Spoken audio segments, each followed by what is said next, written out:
obviously disappointing to not get the win this past weekend. And, it's a great day for college football. When you look at it, we had great weather.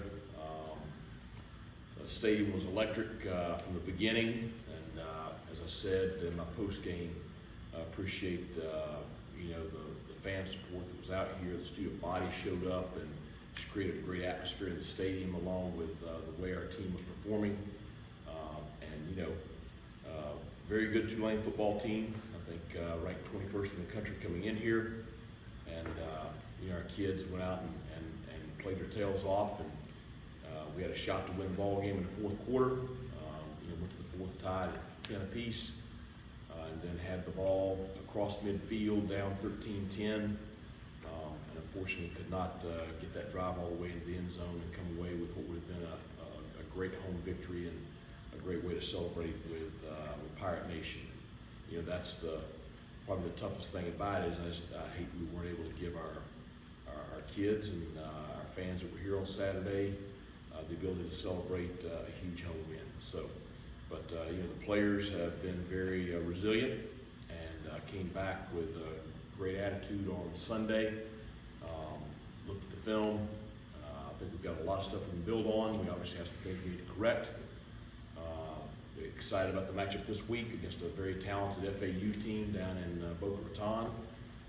We did play a game down there last year against South Florida during the hurricane. So we at least know the facility and kind of just around the stadium and the locker room area and everything like that. So, but the players are excited about the matchup. So I expect us to have a great practice today and a solid week, and I expect us to go down there and play very well on Saturday. Questions?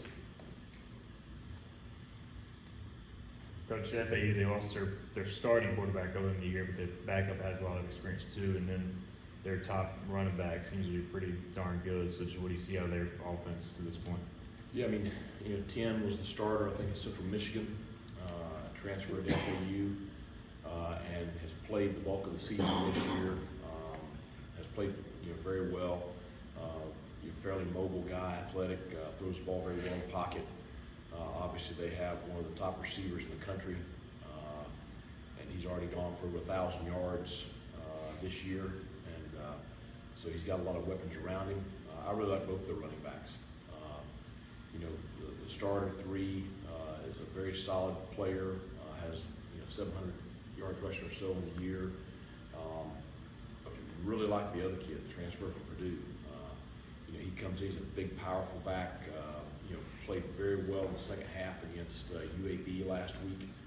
I really thought they wore UAB down, and he was gashing them there in the fourth quarter, and they just weren't able to pull that one out. But I think that they are a very talented offense and have played fairly well here over the last month. I think did not play as well against UTSA, but other than that one, have played very well over the last month. Looking back at Saturday, what went right in the first quarter offensively that just didn't go right the rest of the way? Was that adjustments, execution? What did you see when you looked at it? Well, I think we were playing a very talented defensive team. I think that's the start for the challenge we had. But I thought we came out and thought we played very well up front in the first quarter. I thought we had running room. Our running backs were playing with a lot of energy. I thought Alex was doing a great job in the pocket. I thought we had guys making catches, making contested catches down the field. We were able to generate a couple of big plays. Jalen had a big reception, and then Chase, that reception that got the ball down to 1 on the second drive, was a great play right there. So, we were just kind of clicking on all cylinders. Now, what happened after the first quarter, I think Tulane did a really good job of driving the football and to a degree played a little bit of keep away from us. We got 3 possessions in the second half, and that's it. 1 in the third quarter and 2 in the fourth. So they did a good job keeping the ball away from us, and we weren't able to extend drives and create explosive plays the way we were the first 2 possessions of the ball game. Even still, we had a chance there in the fourth quarter. With the ball across midfield, to do something right there to put us back in the lead. And, that's where you gotta make those plays at that point. We just, weren't able to, convert the third or fourth down right there.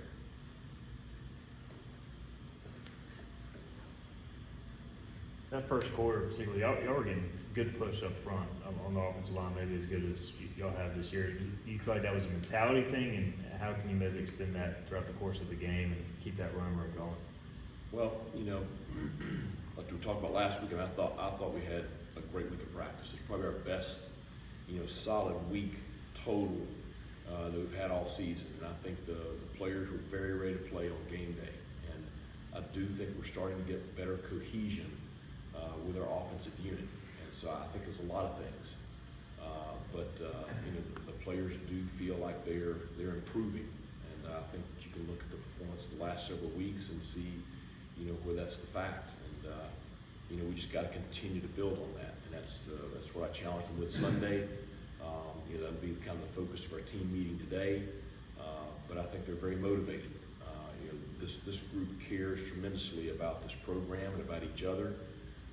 And they want to go out and play at a level that, we all desire for East Carolina football. And so I expect us to have a solid week this week and to play better this weekend than we did last Saturday.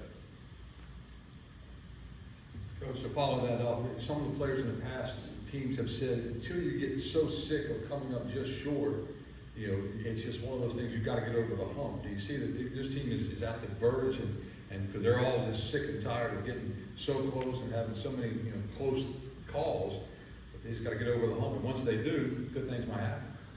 Well, we kind of went through this a little bit in 2020.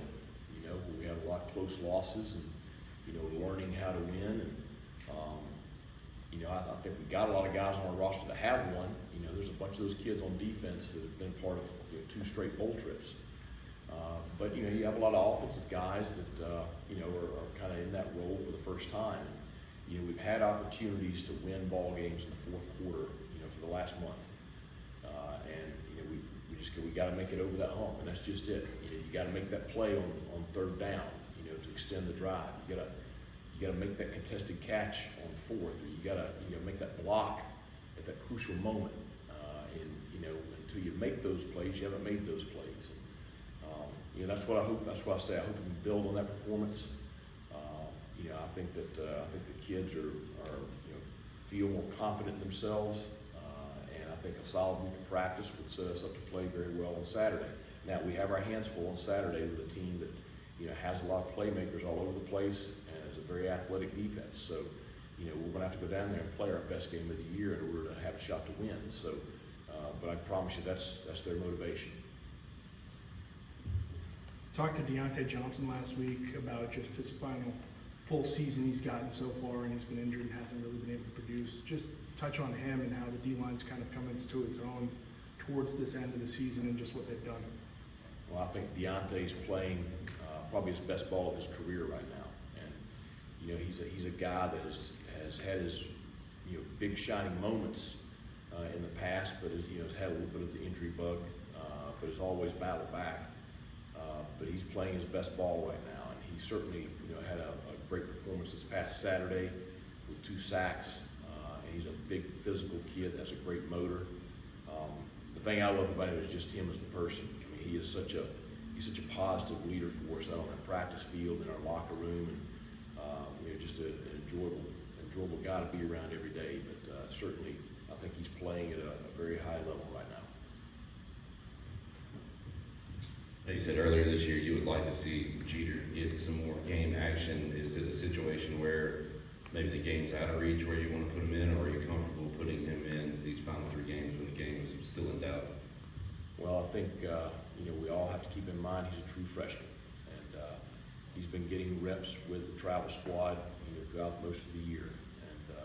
And with each week, we're always going to do whatever is best for our program to put us in a situation to win on game day. And if he's part of that, then that's what we'll do. And if he's not, then we won't. But I continue to be pleased with his progress. We have had to intentionally, hold him to a degree because we do want to protect the red shirt. He's a young guy. You want to make sure that you have the availability of his eligibility for when he is ready. And you want to try to maximize that for as many years as you can. So, very encouraged by him, and, we'll see how he does in practice this week. Coach, unfortunately, Saturday, Jack's collegiate career at least came to a premature end. What did you say to him after, he got that news? Well, he didn't get that news until late yesterday, confirmed, so, but I guess it's okay to let everybody know. It's just, you can't sit here and ask yourself, why me? Because that's what happens when guys are in that situation. Because, he's a guy that pours everything into it. He's a very positive leader in our locker room, and he plays the game the way you want him to play. And so, I sat down with him yesterday evening after we got confirmation of what was going on with him, and just talked through his season and what he'd done in his time here, and then we talked through just what his next steps are. And his primary focus right now is to support his teammates and to support our program and to continue to be a strong leader. And then he and I and all of our people around our program are going to work together to help him with what's the next step in life for him. That's what we try to do with all of our guys that are transitioning on from football. But certainly I'm thankful for the 2 years that we've had with him. He's an outstanding young man, in addition to being a positive impact player for us on the field. What did you think about Keaton's breakout, and have you had a chance to talk to him at all since Sunday? It was good to see. I got to catch some of the highlights when I got home Sunday night. My 14-year-old, he'd been watching all of it, and so it was great to see Keaton, getting a shot and doing the things that we all have watched Keaton do for the last several years here. And I messaged with him yesterday morning just about how proud I was of him, and just keep doing his thing, and I know he will. And I'm just excited for the opportunity he's getting. You just hope that he was going to get a solid shot. He's getting that shot. He's making the most of it, and that's all you can ask for in his position. So excited to see what he does from here on out.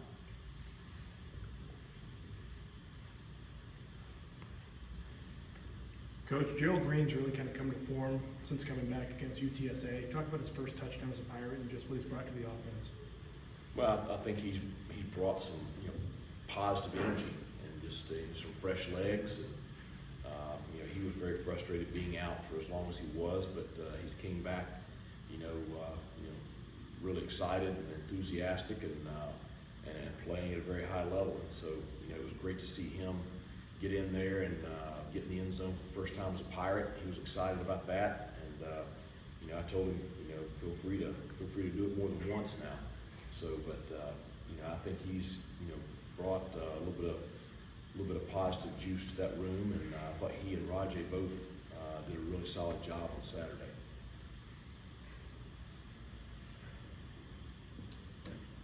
Coach Jack going out, I know y'all rely on Jeremy a lot, but we saw Sam Denke get some more reps as well. Just how important is this maybe for his development to play a little bit more down the stretch too? It's huge. He's been having a solid season, playing a lot on special teams, playing some on defense also. I know he's hungry to get out there and play more on defense, and so he'll get that opportunity.